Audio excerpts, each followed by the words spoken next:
The most efficient vehicle on Earth hides a wiring harness shorter than your morning commute. That simple fact rewrites everything you think you know about electric cars today. Today is delivery day, and I came here expecting to drive home in something impossible. But what I discovered goes far beyond just one beautiful solar-powered machine. This is the story of how a small team outsmarted the entire auto industry. And it all starts with a question that changes everything. What happens after you win the aerodynamic arms race completely? Most car makers obsess over slippery shapes to squeeze out extra miles of range. But what if your shape already cuts through air like a razor blade? Then you must search somewhere else for your next big breakthrough. Weight becomes the only battlefield left worth fighting on at this point. Every single gram now matters more than any aerodynamic tweak ever could. Let me explain why this shift completely changes the engineering game forever. On a normal passenger car, weight barely affects range at all. Aerodynamic drag dominates every efficiency conversation when you drive at highway speeds consistently. But here the aerodynamics are so refined that weight now takes control completely. Every mile of range depends on how much unnecessary mass you can eliminate ruthlessly. That sounds dramatic until you realize how differently this shapes daily engineering decisions constantly. Hollow titanium bolts sound wonderful in theory, but customers cannot afford spacecraft components realistically. So the real work becomes constant refinement of every single part meticulously. Nothing on this vehicle can be more robust than it truly needs to be. Calipers and brake discs and wheels and hand-selected tires all face scrutiny now. Every single part carries weight that someone must justify with real data daily. Even the seat foam becomes a negotiation between density and comfort requirements. Weighing high-density foam against low-density foam gram by painful gram repeatedly. Supplier selection has become a precise science with weight guiding nearly every conversation today. As bigger strategic partners enter the picture, the weight discipline grows even sharper. Funding still trickles in slowly, but production ramp-up does not require mountains yet. This past year has actually been remarkably strong for the company's overall trajectory. Fundraising remains steadily on track heading into the next critical stretch ahead. Roughly another third of total funding needed still lies before full locking. Once that final gap closes, vehicles start reaching customers and everyone exhales together. That funding number keeps shrinking week by week through quiet, unseen progress constantly. There is a whole cluster of exciting developments coming together through this summer ahead. And the anticipation feels genuinely real among everyone waiting patiently for delivery. Imagine if some quietly inspired person decided to write a meaningful check today. They would not need to be a billionaire either, just someone comfortably positioned. Even a modest fortune could still change this entire company's trajectory significantly moving forward. There are obvious places on the parts list where money cuts costs fast. Airbags and injection-molded plastics and die-cast metal components all sit high on costs. Injection molding mostly covers interior components that are not production-ready today.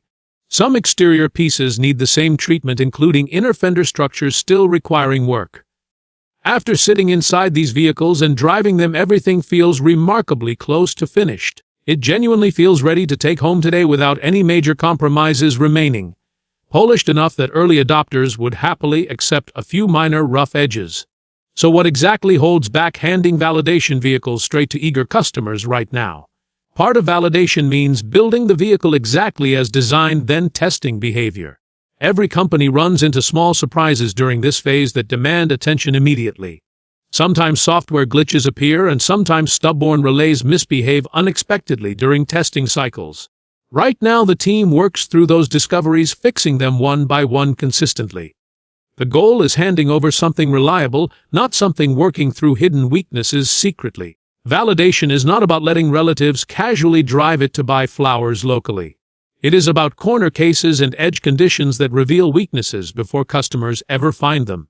These vehicles genuinely look stunning in person beyond anything photographs can capture beautifully. Gorgeous, even the kind of thing that stops people mid-sentence during conversation completely. Driving them around never gets old, and excitement builds around finally taking one home. Living further away means fewer chances to drive one compared to closer teammates. Taking the other model down to visit family created joyful moments for everyone involved. The kids absolutely adore riding in it every single time without exception. It has quickly become a community favorite that turns strangers into instant conversation partners. Park one of these in a driveway and neighbors appear almost immediately with questions. News just arrived that a teammate will be taking delivery later today unexpectedly. Someone who has been commuting the furthest distance finally gets their own vehicle. That commute runs straight along the freeway, which made bringing vehicles home regular. Nobody denied anything on camera, confirming no disagreement about fundraising approach whatsoever. Now that the company trades publicly, who does the pitch target primarily today? Milestones set earlier this year are being hit consistently, keeping institutional conversations moving forward. The EPA Certificate of Compliance just arrived, clearing the final legal hurdle completely. People assume EPA approval is simple paperwork, but this process dragged on extensively. The documentation alone stretched close to 100 pages of exhaustive proof required. An exhausting amount of proof for a genuinely clean three-wheeler generating its own energy. This vehicle should be the poster child for green transportation approval without question. Ironically, it produces more power than it consumes without releasing any pollution whatsoever. That contradiction captures the bureaucracy every electric vehicle startup faces, trying to innovate constantly. Meeting federal safety standards should feel like enough, but regulators demand additional verification relentlessly. They require separate proof it truly qualifies as electric without any hidden combustion engine. That verification process alone stretched across an entire year of frustrating bureaucratic delays. Proving there was no hidden engine anywhere inside became a bizarre regulatory requirement. For institutional investors, the message has been consistent and clear throughout this process. The assembly line started, validation vehicles were built, and EPA requirements were satisfied. Federal motor vehicle safety standard testing remains the next major checkpoint still ahead. Once the testing wraps up, most of year's goals will be checked off. After that, focus shifts entirely toward aligning strategic partnerships and suppliers completely. Institutional investors want simple proof that the vehicle is truly production-ready. Can it actually be sold, and has validation finished completely without any exceptions? Representative vehicles have already been shown and every milestone met without exception. The overall shape of this year looks genuinely strong heading into final production now. Years ago, the focus leaned heavily toward crowds and everyday enthusiastic supporters online. The YouTube channel built around this company remains one of the most engaged communities. Watching that kind of organic traffic grow sparks a healthy dose of professional envy. Now the emphasis feels noticeably more institutional, but early energy never really left. Every new investor represents a vote of confidence in solar mobility reaching everyday people. Retail investors still matter enormously because they bring liquidity that banks seek specifically. Even a modest investment right now genuinely helps push this vehicle closer to reality. The company actively promotes how undervalued its stock feels given impressive fundamentals today. A $2 billion order book, compelling technology, and a ready-to-deliver product all exist. An enthusiastic community supports that undervaluation argument confidently with real evidence consistently. There is significant room left for growth toward becoming a legitimate industry competitor. Developing technology that could genuinely shape future transportation adds another long-term growth layer. Does watching a competitor raise massive funding rounds create any frustration or resentment today?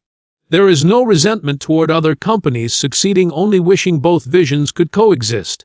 Someone with enough resources could easily support multiple ambitious transportation companies without choosing sides.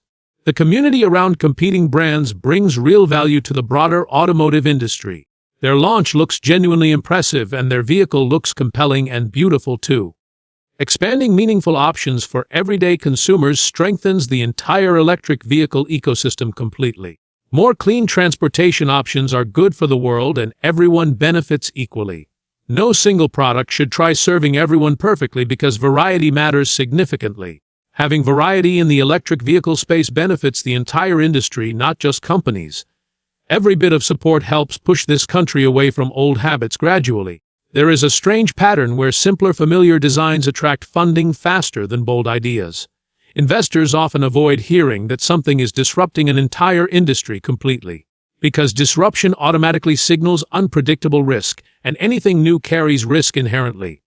Anything different carries risk, and anything compelling apparently carries risk as well. Had this vehicle looked like an ordinary sedan, funding might have arrived considerably faster. Investors tend to behave like schools of fish moving cautiously together, avoiding risk collectively. There is real truth buried inside that observation about herd mentality driving cautious decisions. Tesla tells a very different story about staying strange and risky for years. Their stock sat around $2 for roughly 4 years before climbing dramatically. Once Deliveries started proving the concept worked, public perception shifted almost overnight completely. People began writing blogs and planning cross-country road trips around charging networks successfully. Falling in love with something once considered risky became a mainstream cultural phenomenon later. That same trajectory feels hopeful here through a slow climb toward proving skeptics wrong. Even Tesla started as a strange two-door vehicle before becoming a household name globally. Nearly every manufacturer today builds slightly different versions of the same crossover shape. Did that pressure ever surface internally, tempting the team toward conventional aerodynamic crossovers instead? There may be unreleased designs sitting quietly in development that remain hidden publicly. People gravitate toward sitting higher because it creates comfort and security while driving. That preference feels like a natural evolutionary pull rather than manufactured marketing manipulation. Personal preference still leans toward something like a classic station wagon, nearly extinct today. Data consistently shows Americans overwhelmingly favor taller vehicles, proven by dominant truck sales. There is undeniable truth hiding underneath that popular shape despite personal taste disagreements. The broader technology being built here extends far beyond just one signature vehicle. Aerodynamics, lightweight engineering, efficient powertrains, and solar integration all transfer across vehicle types. That includes crossovers, sedans, trucks, and eventually even large-scale transportation like semi-trucks moving goods. This flagship vehicle exists partly to prove the concept before technology expands into other categories. Beyond solar, the low-voltage zonal architecture dramatically shrinks the wiring harness size. Some manufacturers proudly announce shaving fractions off a harness still stretching nearly 5 miles. This platform's entire harness measures around 0.3 of a mile, dramatically smaller. That architecture saves copper, reduces connector weight, and cuts total connections nearly in half. Fewer connections mean fewer potential failure points, improving long-term reliability across the entire vehicle. That same technology is now being shared with other manufacturers through unnamed partnerships. Solar integration, lightweight architecture, and efficient wiring all work together, reducing weight simultaneously. Every manufacturer across the industry chases efficiency and weight reduction, searching for advantages. This effort mirrors motorsport culture, like how Honda uses racing to push innovation. Entering an extremely difficult self-imposed challenge forces genuine innovation, rather than comfortable improvement. Building the most efficient vehicle possible requires real innovation, not marginal tweaks to designs. Many racing-derived technologies eventually make their way from competition tracks onto public roads. Weight remains the second biggest factor after aerodynamics in the efficiency equation completely. There has been serious internal discussion about smaller battery options for commuter buyers. Achieving 10 miles per kilowatt-hour feels remarkable considering most EVs barely reach 4. That gap represents more than doubling typical efficiency, which is genuinely rare today. Even 7 or 8 miles per kilowatt-hour would already feel exceptionally impressive overall. Now that solar performance data has been validated, drivers see dozens of free miles daily. Has there been serious consideration toward commuter-focused buyers needing less massive battery capacity? Dropping to a smaller battery pack could meaningfully reduce weight for shorter daily commutes. The original plan actually included a shorter range pack around 250 miles. Right now, initial deliveries focus on the 400-mile pack most requested. A smaller commuter pack remains firmly on the table as originally planned long-term. That change would meaningfully reduce both weight and manufacturing cost, improving affordability significantly. Weight challenges ultimately come back to bill of materials cost, not just engineering ambition. Extremely lightweight components exist, but they often require exotic materials, destroying affordability completely. The real challenge becomes finding commoditized lightweight parts, keeping prices near $40,000. Most manufacturers see the battery pack dominate total vehicle cost significantly today. But here that pattern shifts dramatically due to the vehicle's smaller overall size. Even with a smaller battery, cost improvement remains possible as supply chains evolve favorably. So where exactly does the biggest remaining opportunity for cost reduction currently sit? The battery pack still leads as the biggest cost driver until range drops below 150. Battery prices have fallen meaningfully over recent years, improving overall bill of materials. That shift alone has helped offset other rising costs across the development process. Seeing another company's futuristic robotaxi concept sparked curiosity about autonomous potential eventually. There is real correlation there, and interior storage makes this platform surprisingly practical. Compare that to a compact hatchback where folding rear seats becomes mandatory for luggage. That compromise effectively reduces capacity to 2 passengers with luggage instead of 4. This vehicle can comfortably fit noticeably more luggage even with rear seats folded. Arriving from an airport and requesting an automated pickup, this platform handles baggage easily. It also looks considerably more distinctive than typical robotaxi silhouettes being developed today. A major misconception around robotaxi fleets assumes they need enough vehicles for peak demand. In reality, peak demand rarely happens continuously, leaving most vehicles idle in parking lots. It would be far more efficient if those idle vehicles could passively charge anywhere parked. Solar power becomes especially compelling for vehicles experiencing intermittent rather than continuous driving patterns.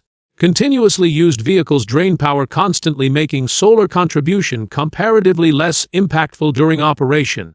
Is there a predictable cadence expected for upcoming validation milestones after solar data release? The solar performance data exceeded expectations, surpassing previous maximum output numbers confidently. There remain additional strategies available to push that solar performance number even further. Some federal safety validation work, including braking systems, continues progressing steadily behind the scenes. Much current validation work happens internally, including vibration testing on power distribution modules.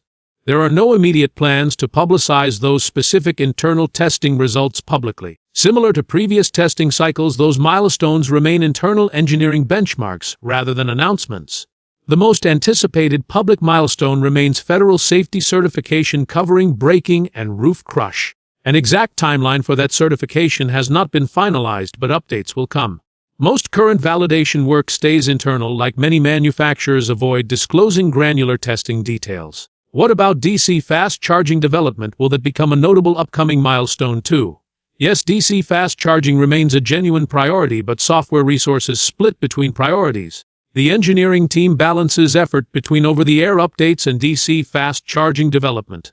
Both features carry strong justification, but limited hiring makes pursuing everything genuinely difficult. Difficult prioritization decisions become necessary when talent remains scarce despite strong demand.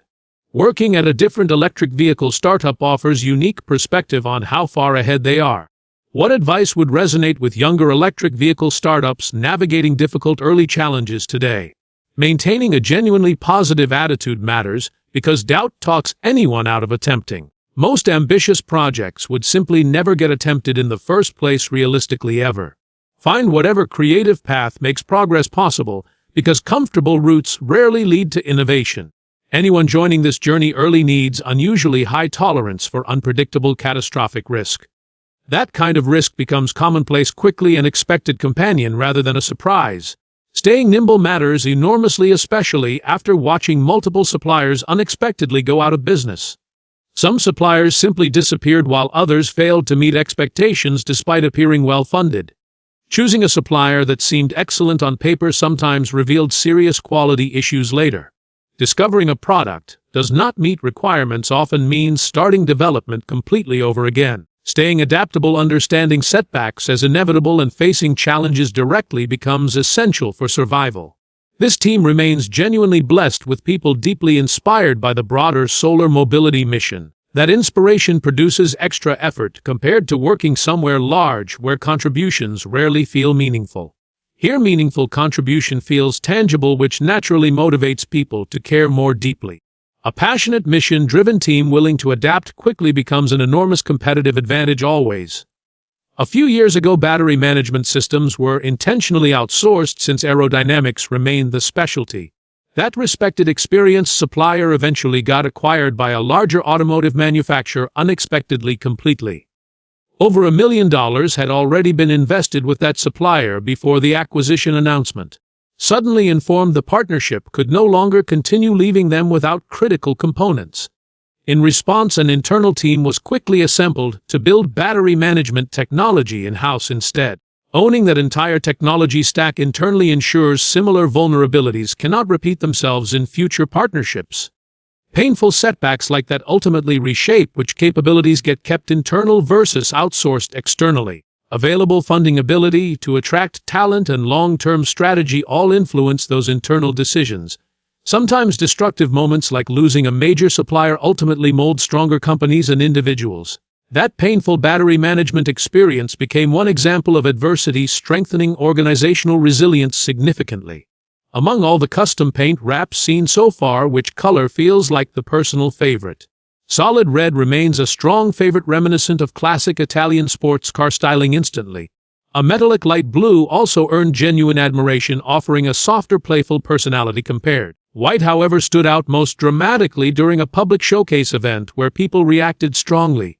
Watching public reaction firsthand revealed white created the most visual impact among curious onlookers. Seeing this vehicle on the road should immediately signal that solar mobility has genuinely arrived. That visual impact was ultimately the deciding factor behind choosing white as personal preference. The contrast between white paint and dark solar panels visually emphasizes the technology built everywhere. Since both companies now collaborate together, what was the honest first impression of their truck? The overall concept feels genuinely compelling, almost like a modern American reinterpretation of Japanese trucks. An earlier gasoline-powered prototype actually used a small imported engine from a similar truck. That donor engine measured just 660 cubic centimeters across 3 tiny cylinders. Remarkably small, yet capable of moving surprisingly well under normal driving conditions. Those imported trucks came from dealers specializing in gray market Japanese vehicles with distinctive artwork. One particular truck featured playful cartoon artwork advertising fish delivery services with Japanese lettering. These compact trucks often included genuine 4-wheel drive capability despite their surprisingly small footprint. It remains puzzling why similarly capable affordable trucks rarely become available through domestic channels. That compact yet capable footprint appeals strongly to buyers wanting rugged utility without unnecessary bulk. Offering 4 seats within that compact footprint adds meaningful practicality that similar trucks lack. Innovative features found in smaller, younger companies often get overlooked by larger manufacturers completely. Established manufacturers frequently avoid unconventional features simply because unfamiliar ideas feel riskier inherently. Smaller companies enjoy the freedom to experiment, listen closely, and integrate unusual requested features quickly. Building a genuine community around a product allows smaller companies to iterate faster based on feedback. Hopefully, that same community-driven approach continues, shaping future development across both companies moving forward.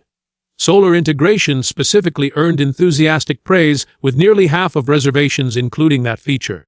That adoption rate proves surprisingly strong demand for solar charging even among different vehicle buyers. Given how well received that solar technology sounds, was there hesitation criticizing competing design choices? There was genuine appreciation for application-specific design decisions based on intended vehicle purpose. Since aerodynamics matter differently depending on vehicle purpose, not every vehicle needs extreme optimization. Since efficiency priorities shift dramatically based on use cases, reducing electrical consumption remains a larger priority. It is fascinating how differently these vehicles serve their intended purposes despite overlapping community interest. Many community members already recognized both companies long before solar became a widely discussed feature. That overlap likely stems from shared appeal around rejecting conventional vehicle design entirely. Neither vehicle resembles anything a traditional manufacturer would typically greenlight, which naturally attracts seekers. There remains a dedicated audience actively searching for vehicles that intentionally break away from norms. One rewarding aspect of this current validation phase involves witnessing genuine day-to-day vehicle maturity firsthand. Simply entering the vehicle, tapping a key card, and driving away already feels remarkably polished. Pairing a phone, adjusting climate control, everything currently functions smoothly without unnecessary friction whatsoever. Certain features remain actively in development, yet overall experience feels significantly more refined now. This current iteration feels dramatically closer to genuine customer readiness than any previous prototype. Experiencing that level of polish firsthand makes the entire development journey feel remarkably close. It feels like the right moment to step away and finally experience driving this vehicle home. Thank you both again for the time, the honesty, and the genuine insight shared. Good luck moving forward, and thank you sincerely for allowing this conversation to happen openly. Today happens to be delivery day, arriving specifically to finally pick up a personal vehicle. There truly is only one song fitting enough to be the very first thing played.